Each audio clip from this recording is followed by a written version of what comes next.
Welcome to our channel. Today, to disable IPv6 on an AWS EC2 Linux instance, start by connecting to your instance. Use a terminal application and enter the command, replacing your key.pem and your instance user at your instance IP with your specific details.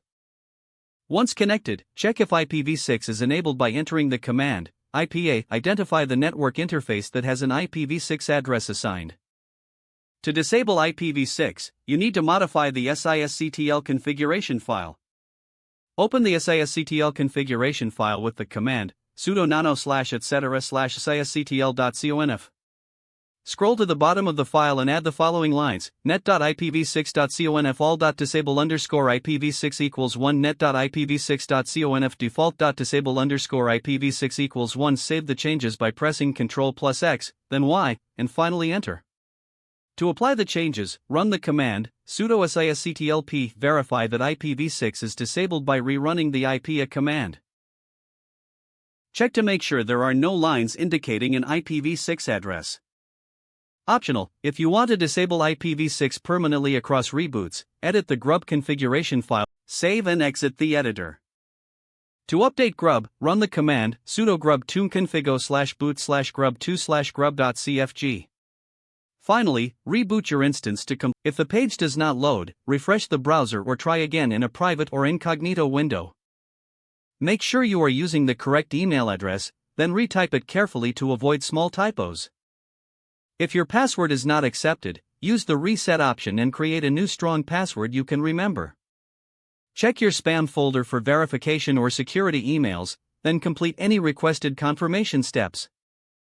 Enable two-factor authentication if available to improve account security and reduce unauthorized access. After signing in, review your profile details so your contact information and settings are accurate and current. If you see an error message, note it down and try again after restarting your device and internet. Log out when you finish, especially on shared devices, to keep your account and payment information secure. If the page does not load, refresh the browser or try again in a private or incognito window. Make sure you are using the correct email address, then retype it carefully to avoid small typos. If your password is not accepted, use the reset option and create a new strong password you can remember. Check your spam folder for verification or security emails, then complete any requested confirmation steps. Enable two-factor authentication if available to improve account security and reduce unauthorized access risk. After signing in, review your profile details so your contact information and settings are accurate and current. If you see an error message, note it down and try again after restarting your device and internet connection. Log out when you finish, especially on shared devices, to keep your account and payment information secure. If the page does not load, refresh the browser or try again in a private or incognito window. Make sure you are using the correct email address, then retype it carefully to avoid small typos. If your password is not accepted, use the reset option and create a new strong password you can remember.